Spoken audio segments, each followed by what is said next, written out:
ধরেন আমাদের বাংলাদেশের মানুষ এই যে লন্ডন আমেরিকা বিভিন্ন দেশে আছেন, তারাও কি এই যে বিদেশি?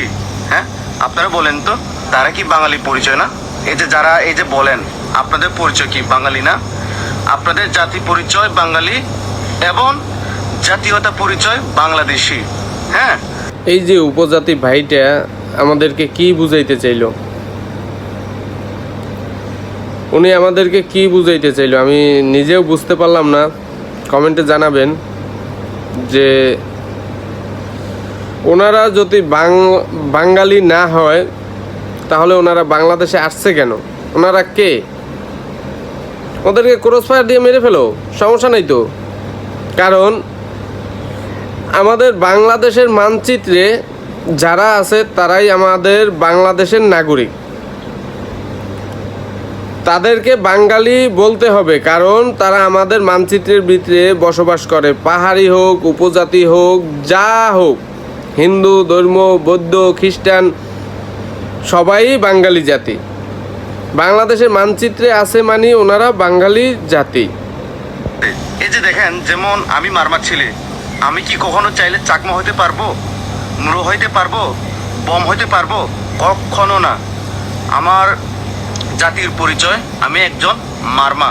যেমন দেখেন এই মায়ানমার লোকটা কি বলল, যে উনি বাংলাদেশে থাকেন, বাংলাদেশের মানচিত্রে তো অনেক জাতি আছে, 12-14 উপজাতি আছে পাহাড়ে যারা থাকে, তো ওইটা কোনো সাবজেক্ট না, ওটা আমার কোনো সাবজেক্ট না। উনি একজন বার্মার লোক হইয়া উনি বাংলাদেশে আইসা পাহাড় দখল করতেছে।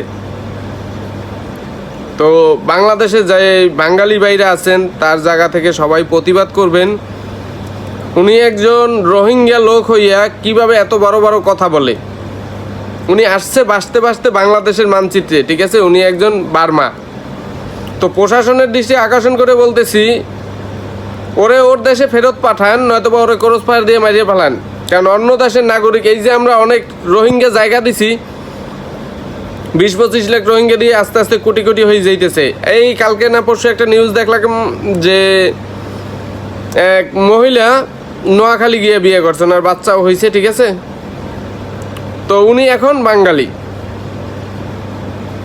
আর এই মায়ানমার লোক, উনি মায়ানমার থেকে আইসা উনি এইভাবে অধিকার দেখাইতেছে, ওনার পাহাড় চাই। পাহাড় তোমার জায়গা মতো ঢুকাই দেওয়া দরকার বাজান, বুঝো নাই? তোমার জায়গা মতো পাহাড় দেওয়া দরকার। রোহিঙ্গা জানি কোনখানকার, জন্মের পরিচয় নাই, বাপের ঠিকানা নাই, ঠিক আছে? আইসা বাংলাদেশ দখল করতেছে। বাংলাদেশে থাকো, সমস্যা নাই, তোমরা পাহাড়ে থাকো, আমাদের কোনো সমস্যা নাই, কিন্তু সরকারি নিয়ম, রুলস, রেগুলেশন এইগুলো তো মানবা। এখন তোমরা বাংলাদেশে থাইকা বাংলাদেশের আইডি কার্ড নিয়ে তোমরা বলতেছো তোমরা পাহাড়ি, বাংলাদেশের মানচিত্র ছাড়া তোমরা বাংলাদেশের পরিচয় দিতে চাও না। লজ্জা লাগে তোমাদেরকে। নিজ নিজ দেশে চলে যাও, তোমাদেরকে আমরা আর সহ্য করতে পারতেছি না। এত মিথ্যা, এত টর্চার তোমাদের সহ্য করা সম্ভব না।